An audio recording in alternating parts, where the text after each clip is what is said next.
Nagdire-diretso hanggang sa kabilang lane ng pickup truck na yan sa Alaminos City, Pangasinan. Hanggang sa araruhin na nito ang isang tindahan ng pakwan. Hindi na nahagip ng video pero dumiretso sa bukid ang pickup, saka tumagilid. Ligtas ang driver habang dinala sa ospital ang tindero ng pakwan dahil sa mga tinamong sugat. Ayon sa mga pulis, nakatulog ang driver ng pickup. Nagpaabot na raw siya ng tulong sa tindero at sa may-ari ng tindahan. Paalala po sa mga magulang, gabayan ng inyong mga anak sa paggamit ng mga social media app. Isang lalaki ang nagpanggap na estudyante para mabiktima ang minor de edad na nakilala niya sa dating app. Nanghingi pa ang suspect ng mga sensitibong litrato at video para pilitin ang biktimang makipagkita sa kanya. May report si John Consulta.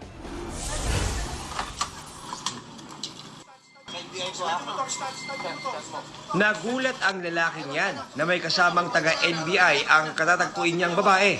Ayon sa NBI, nagkakilala sa dating app ang 17 anyos na babae at ang lalaking nagpanggap na estudyante. Pero 37 anyos na pala. Nang makuha ang loob ng dalaga, hiningan daw ng suspect ang biktima ng mga sensitibong picture at video. Hikayat siya na magpadala ng nude photos and videos at nag-offer pa ng 100 pesos, 500 pesos per photo and video. Ang victim naman natin sa inaakala na boyfriend na nga niya itong kachat niya, nagpapadala naman. Ang mga ito ang ginamit niyang panakot kalaunan para pilitin ang biktima na lumuwas pa Maynila. Sinasabi nito, pumunta ka rito at magsama tayo. Mag-check-in tayo. May kasama ng pananakot. Ikakalat sa social media nitong lalaki at padadala sa school niya, sa family niya. Yung bata naman ay natakot. Gusto ko rin sana siyang talagang lumabas ng Maynila. Humingi ako ng tawad sa nagawa ko na hindi ko sinabi na totoo na meron din akong asawa. Nakaharap sa patong-patong na kaso ang suspect na aminado sa krimen. Sasampahan natin siya ng kasong Anti-Photo and Video Voyeurism Act in relation to Republic Act 10175 dahil gumamit siya ng sa cyber dito at isa pa consented abduction in relation to RA 7610. Minor itong biniktima niya at gumamit siya ng gadget, so we're looking at 12 years pataas. Kababuyan niya. Pakulong ko talaga siya, sir. John Consulta, nagbabalita para sa GMA Integrated News. 4 na miyembro ng Senate Committee on Women and Children ang pumirma sa manifesto para bawiin ang pagpapaaresto kay Pastor Apollo Kibuloy. Yan ay sina Senador Robin Padilla, Amy Marcos, Cynthia Villar at Bongo. 4 na pirma na lang ang kulang para mabaliktad ang desisyon ni Senate Committee Chair Risa Ontiveros na i-cite in contempt at ipaaresto si Kibuloy. Wala pang pahayag tungkol dito si Ontiveros. Nauna nang pumirma si Senador J.V. Ejercito pero binawi niya ito matapos daw i-review ng maigi ang pahayag ng mga testigo sa pagdinig ng Senado. Sa California, sa Amerika, ipina-unseal na ng isang judge ang arrest warrant laban kay Kibuloy at kapwa niya akusado. Dahil dyan, pwede nang mag-issue ang Interpol ng red notice laban kay Kibuloy na wanted sa Amerika para sa mga kasong sex trafficking, fraud, cash smuggling at iba pa. Ibig sabihin, pwede nang arestuhin si Kibuloy saan mang panig ng mundo. Humihina na ang El Nino pero ramdam pa rin ang epekto nito sa mga susunod na buwan ayon sa Pag-asa.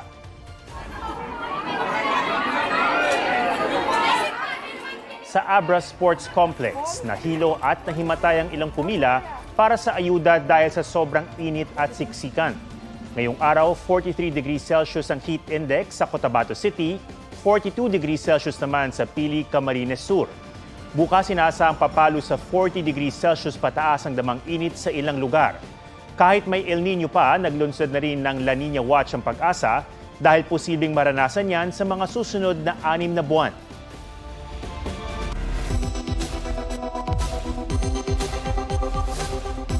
Malapugon na ba ang init sa loob ng inyong mga bahay? May mga paraan daw para maging presko ang inyong tahanan. Ang tip talk ng eksperto sa report ni Von Aquino.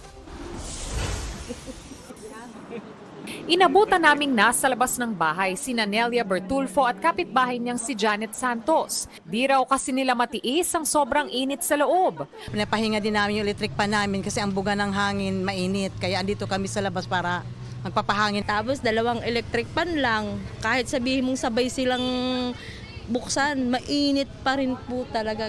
Payo ng isang arkitekto para mabawasan ang init sa loob ng bahay. Lalo na ngayong may El Nino, magbukas ng bintana at pintuan para mag-circulate ang hangin. Let the hot air out and let the cool fresh air in. So it will really improve the air quality. Hindi lang yung init, no, yung quality rin ng air that's inside your homes.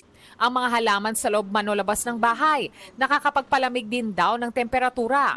Plants really cool the indoor and outdoor air temperature by as much as 10 degrees. So, of course, one pot of plant will not cool your entire home, but as much as possible, kung meron tayong places na where we can put plants, let's plant more. Kung may ekstrang budget, pwede naman daw lagyan ng sunshade nets ang mga lugar sa bahay na direktang nasisikatan ng araw. Pwede rin gumamit ng insulation foam na inilalagay sa pagitan ng bubong at kisame. Ang purpose ng insulation is to stop the transference of heat from the roof to the indoor space. Pwede rin daw pintahan ang bubong ng heat-reflecting roof paints. When you paint your roofs a light color, mataas yung kanyang solar reflectance index, SRI. So hindi ipapasok yung init sa ating mga bahay. Bukod sa pagpapalamig sa bahay, paalala ng Department of Health, panatilihing hydrated ang katawan. Pag mainit, huwag kayong lalabas ng walang hat or lagi kayong magbaon ng pamaypay. So hindi kayo and bring always a bottle of water with you. Von Aquino nagbabalita para sa GMA Integrated News. On Spotlight, ang new milestone ng singer-actress na si Sarah Geronimo sa Billboard. Nagbahagi naman ng life lesson si Kapuso primetime queen Marian Rivera sa GMA Integrated News interviews. May report si Nelson Canlas. Pero habang tumatanda ka at marami ka na-experience at marami kang ginagawa para sa buhay mo, iba na ang definition mo ng maganda. Para sa akin, sa puntong ito, bilang nanay ako, may asawa at ito yung trabaho na ginagawa ko at alam ko anong priority ko. Beauty, kapag alam mong mahalin yung mga tao na wala kang hinging kapalit. Yan ang definisyon ng beauty ni Kapuso primetime queen Marian Rivera. Sa aking one-on-one interview with Yan, ibinahagi rin niya ang kanyang tagumpay bilang isang asawa, nanay at career woman. Utang daw niya sa kanyang Lola Francisca na magdiriwang ng 95th birthday this Saturday. Palagi sinasabi sa akin na huwag ka magtatanim ng sama ng loob sa pamilya mo or sa mga magulang mo kasi you never be successful kapag may galit ka sa parents mo. Speaking of success, tila naabot naman ni Sarah Geronimo ang tala dahil siya ang kauna-unahang Filipina artist na ginawaran ng Global Force Award sa Billboard Women in Music Awards sa Amerika. Thank you, Billboard Philippines! Mabuhay ang OPM! Sa interview ng Billboard, sinabi ni Sarah na big responsibility ang maging recipient ng award.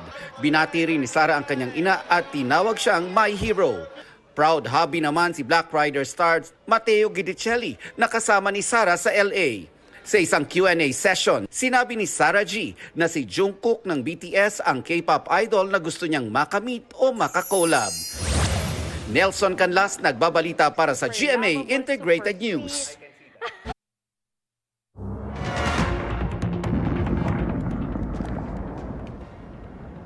Bumulusok mula sa bundok na yan sa France ang malalaking tipak ng yelo at niebe. Naroon sa French Alps ang 6 na skiers nang mangyari ang avalanche. Sa kabutihang palad, hindi sila natabunan. Ayon sa ski instructor na nagvi-video, wala namang naiulat na nasaktan sa nangyari. Nakiisa ang GMA Network sa 24th International Cable Congress and Exhibition ng Federation of International Cable TV and Telecommunications Association of the Philippines o FICTAP. Bahagi ito ng 25th anniversary ng FICTAP. Nagtipon-tipon dyan ang international at local providers, mga policymaker at cable operators sa buong Pilipinas. para ihatid ang pinakabago sa connectivity at telecommunications technology. Sa GMA Hour segment, nag-perform ang ilang kapuso stars. Ang partisipasyon ng GMA Network sa pagtitipon ay bahagi ng layunin nitong maghatid ng makabuluhang balita at impormasyon at ng world-class entertainment sa lahat ng kapuso sa buong bansa.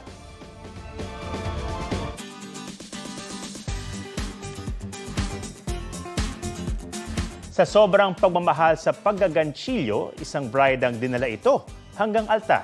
Dahil pati gown at accessories ng mga abay, siya lahat ang kumarir. Pusuan na yan sa report ni Oscar Oida. Kalkulado ang bawat kumpas ng kamay, paulit-ulit man at nakakangalay. Ang resulta ay mga obrang hindi lang pang-display, pwede rin suotin. Ang nakaaakit na sining ng paggaganchilyo, pumulupot na raw kay Eliza, isang crochet pattern designer. Nung nagsa-start po kasi ako na mag-crochet, wala pang social media noon.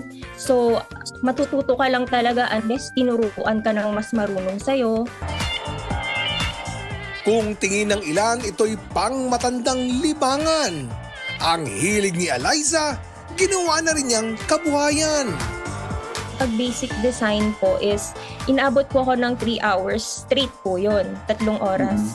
Tapos na siya pag simple. Pero pag mga dress, inaabot ako ng 7 to 14 hours. Sa dinami-rami ng kanyang naging proyekto, pinaka-espesyal ang kanyang mga lika para sa sariling kasal. Ito na nga ang naging pangunahing tema ng okasyon. 8 yung bridesmaids ko noon. Nag-start ako ng June na gumawa ng mga dress ng bridesmaid ko. Natapos ko lahat, na kompleto ko lahat ng July. Na bakit hindi ko ituloy-tuloy na lang na full crochet talaga yung kasal ko. Yung decoration ng venue, crochet din, mga mandala. Ang mga likha niya mula sa yarn, umaabot na rin hanggang social media. Ito rin ang nagsilbing lubid, papalapit sa mga kagaya niya ng hilig. Hindi ko rin po ina-expect na marami pong humahanga, na i-inspire at saka marami rin pong gumagaya na rin po. Ganito pala yung sa crochet, yarn ang kailangan, crochet hook, tapos makakagawa ka na ng sarili mong damit. Oscar Oida, nagbabalita para sa GMA Integrated News.